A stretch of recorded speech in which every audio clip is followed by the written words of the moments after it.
નમસ્કાર વિદ્યાર્થી મિત્રો, વેટ ડિજિટલ એજ્યુકેશનમાં આપનું સ્વાગત છે।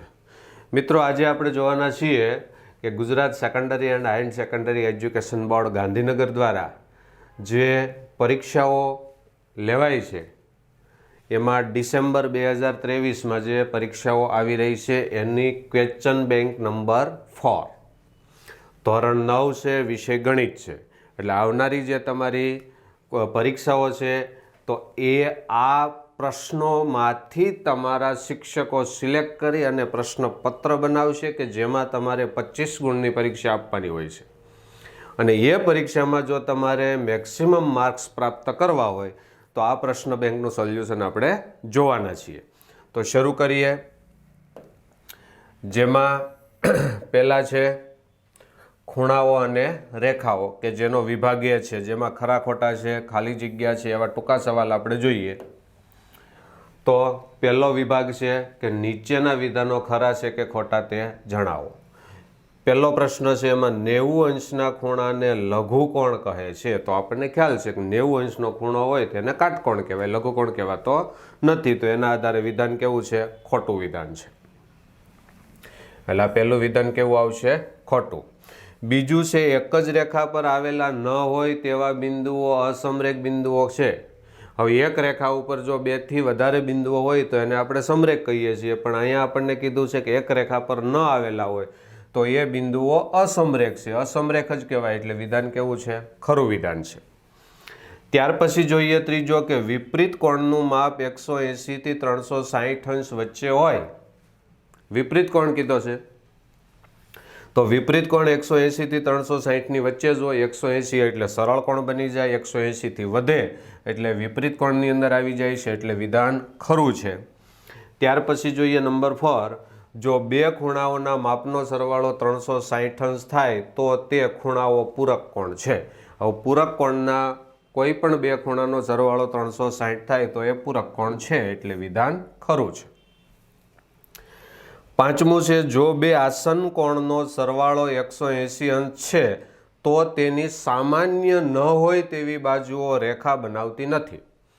હવે આસન ખૂણાના બે ખૂણાનો સરવાળો 180 અંશ થાય એટલે સામાન્ય બાજુ છે એ રેખા બનાવી દે। શું બનાવી દે? સામાન્ય ન હોય એવી બાજુ રેખા બનાવી દે। આ બાજુ અને આ બાજુ તો એક રેખા બનાવે છે।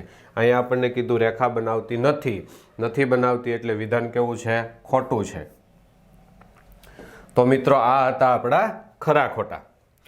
ત્યાર પછી આપણે જોઈએ કે જે મિત્રોને અન્ય વિષય સામાજિક વિજ્ઞાન છે, વિજ્ઞાન છે, બધાના પ્રશ્ન બેંક જોતા હોય, પેપર્સના સેટ જોતા હોય, પેપર સોલ્યુશન જોતું હોય કે અન્ય મટીરિયલનું સાહિત્ય તમારે જોતું હોય તો શું કરશો?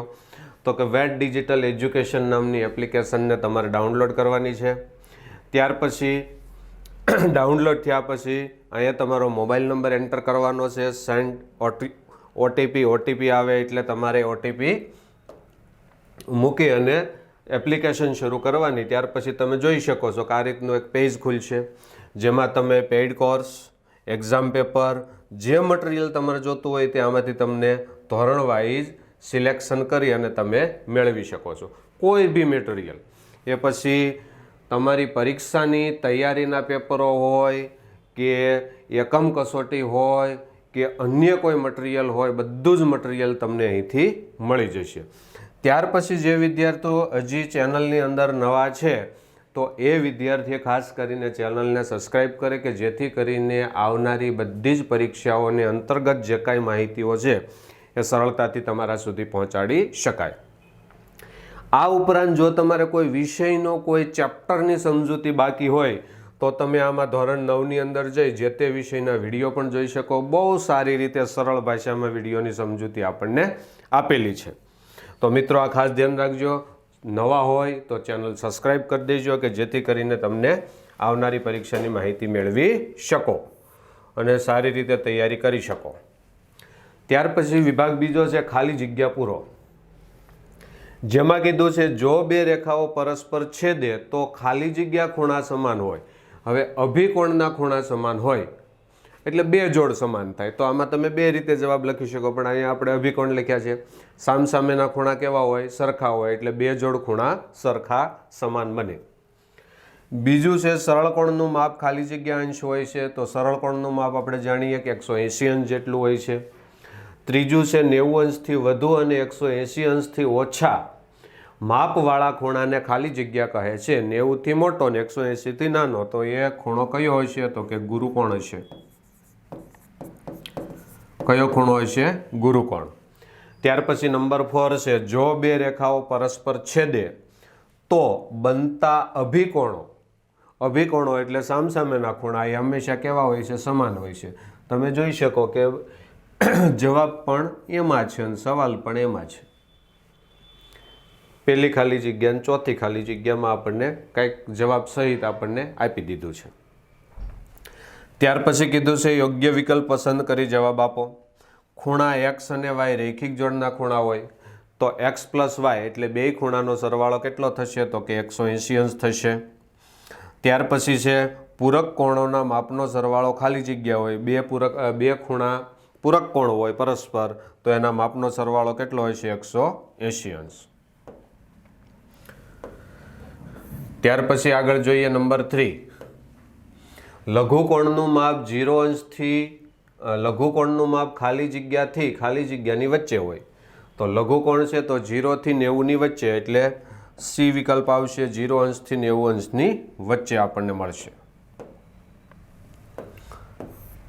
ત્યાર પછી જોઈએ નંબર 4 કે ગુરુકોણનું માપ ખાલી જગ્યાથી ખાલી જગ્યાની વચ્ચે હોય, તો ગુરુકોણનો ખૂણો છે તો એ કોની વચ્ચે આવે? તો કે 90 અંશથી 180 અંશની વચ્ચે આપણને જોવા મળે. તો આ તમારો એ વિભાગ હતો. ત્યાર પછી બી વિભાગના સવાલ આપણને અહીં આપ્યા છે, જેમાં તમને કીધું છે કોઈ પણ બે પ્રશ્નોના ઉત્તર લખો, પ્રત્યેકના 2 ગુણ છે એટલે 4 ગુણનો આખો વિભાગ થશે. આકૃતિ આધારિત તમને 2 ખૂણાઓ આપ્યા છે, એક પ્રમાણ આપ્યું છે, એના આધારે તમારે સીનું મૂલ્ય શોધવાનું છે. તો મિત્રો આ બધા જ દાખલાઓ આપણે સરસ મજાની રીતે તમે સમજી શકો એવી ભાષાની અંદર વિડીયો આના મૂકેલા છે. તો પ્લેલિસ્ટમાં જઈ તમે આ ચેપ્ટરના આ દાખલાના વિડીયો તમે જોઈ અને સારી રીતે એની પ્રેક્ટિસ કરી શકો. એ જ રીતે બીજો દાખલો પણ આપણને આકૃતિનો આપ્યો છે. તો આકૃતિ આધારિત પ્રમાણ છે 5:7, 5x ને 7x ખૂણાના માપ ધારી અને તમે સરળતાથી મેળવી શકો. તો દરેક દાખલાઓ આપણે એની અંદર વિડીયોની અંદર સરસ રીતે બનાવીને મૂક્યા છે. વિભાગ સીની અંદર એક પ્રશ્ન આપણે પસંદ કરવાનો છે, પ્રત્યેકના 3 ગુણ છે, એક જ દાખલો છે. તો એમાં પણ તમે જોઈ શકો આકૃતિ આધારિત આપણને દાખલાઓ આપેલા છે. ખૂબ સરસ અને સરળ રીતે તમે એને કરી શકો.